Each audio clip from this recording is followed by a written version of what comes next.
Assalamualaikum warahmatullahi wabarakatuh. Hamdan wa syukran lillah wa salatu wassalamu ala rasulillah la nabiyya ba'dah Muhammad ibni Abdillah. Rabbi syrah li syadri wa yassir li amri wa hlul 'uqdatam min lisani yafqahu qawli, amma ba'd.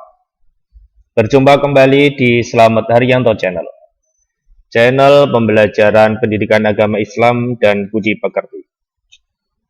Untuk pertemuan kali ini di Selamat Haryanto Channel akan membahas tentang Quran Surat Luqman ayat 13 dan 14 serta Quran Surat Al-Baqarah ayat 83 tentang saling menasehati dan berbuat baik atau ihsan. Untuk pertemuan kali ini di Selamat Haryanto Channel akan membahas lebih dahulu tentang Quran Surat Luqman ayat 13 sampai 14. Sebagai contoh bacaan dari Quran Surat Luqman ayat 13-14 sebagai berikut. A'udzu billahi minasyaitonir rajim. Bismillahirrahmanirrahim. Wa in qala Luqmanu li banihi wa huwa ya'iduhu ya bunayya la tusyrik billah. Inna syirka la dhulmun 'adzim. Wa wassayna al-insana biwalidayhi hamalathu ummuhu wahnan 'ala wahnin wa fisaluhu fi 'amaini an ishkur li wa liwalidayka ilayyal masir. Yang artinya, dan ingatlah ketika Luqman berkata kepada anaknya di waktu ia memberi pelajaran kepadanya, wahai anakku, janganlah kamu mempersekutukan Allah. Sesungguhnya mempersekutukan Allah adalah benar-benar kezaliman yang amat besar. Dan kami perintahkan kepada manusia berbuat baik kepada dua orang ibu bapaknya. Ibunya telah mengandungnya dalam keadaan lemah yang bertambah-tambah dan menyapihnya dalam 2 tahun. Bersyukurlah kepadaku dan kepada dua orang bapak ibumu, hanya kepadakulah tempat engkau kembali. Quran Surat Luqman ayat 13 memiliki beberapa hukum bacaan tajwid. Untuk yang pertama, kata Luqmanu, di sini hukum tajwidnya adalah qalqalah sughra, karena ada huruf qaf mati di dalam kalimat. Cara membacanya adalah membalik atau membentuk huruf qaf, yaitu Luqmanu, jadi dipantulkan. Yang kedua, ada kata libanihi, ini juga qalqalah sughra karena ada huruf ba mati di dalam kalimat. Libanihi sama dengan huruf ini termasuk juga dengan huruf qalqalah. Ada di sini adalah mad silah qasirah, yaitu karena sebelum ha dhamir ada huruf hidup berharokat. Cara membacanya panjangnya 2 harokat seperti mad tabi'i, yaitu libanihi. Yang berikutnya, ya'iduhu. Ini adalah juga mad silah qasirah, karena sebelum ha dhamir ada huruf hidup berharokat. Cara membacanya 2 harokat. Ini adalah ha dhamir yang berharokat. Sebelumnya ada huruf hidup yang berharokat dhammah, maka haknya ini, hak dhamir ini dinamakan mad silah qasirah. Ya'iduhu.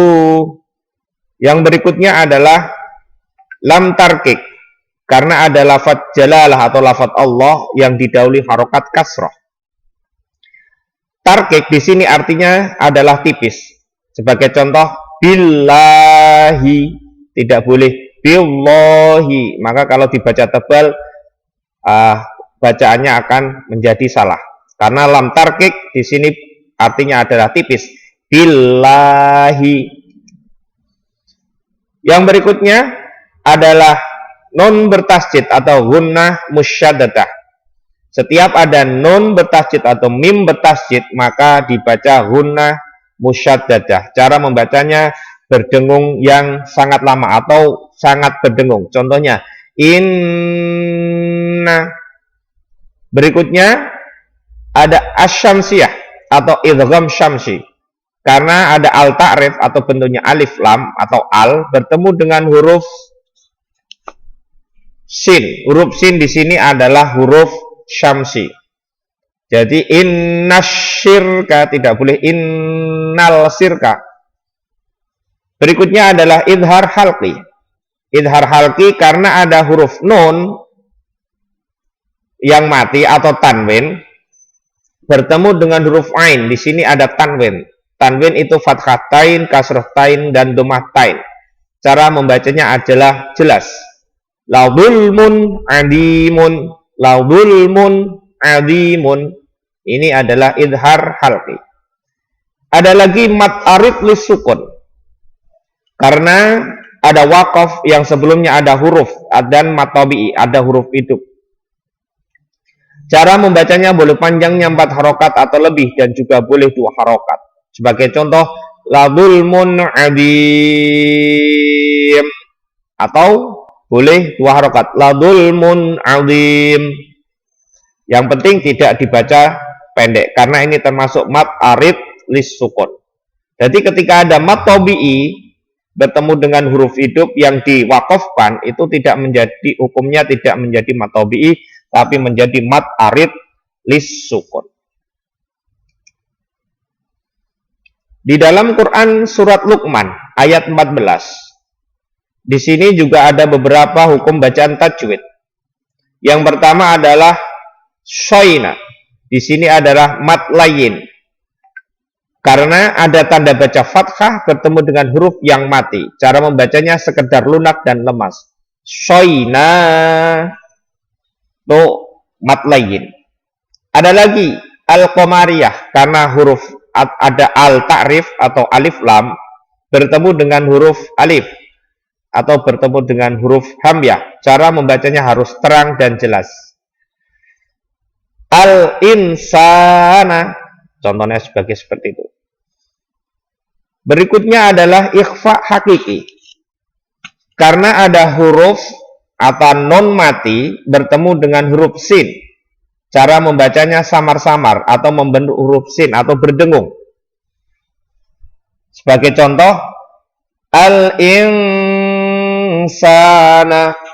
itu adalah hukum bacaan ikhfa hakiki. Adapun dinamakan bacaan ikhfa hakiki apabila ada nun sukun atau tanwin bertemu dengan 15 huruf yaitu ta, sa, jim, dal, dal, za, sin, shin, shod, do, to, do, fa, qaf, dan kaf. Itu dinamakan ikhfa hakiki. Yang berikutnya ada mat layin lagi. Karena ada tanda baca fathah bertemu dengan huruf yang ya yang mati. Contohnya biwalidayhi. Berikutnya ada gunnah musyaddadah karena ada huruf mim yang bertasjid. Cara membacanya adalah berdengung yang disangatkan atau berdengung yang lama. Ummuhu. Yang berikutnya ada mat silah qasirah karena sebelumnya hak dhamir ada huruf hidup yang berharokat atau ada huruf hidup yang berharokat hidup. Contohnya ummuhu, ini adalah mat silah qasirah. Ada lagi idhar halqi. Idhar halqi di sini adalah ketika ada tanwin bertemu dengan ain atau ya mat atau nun sukun bertemu dengan ain.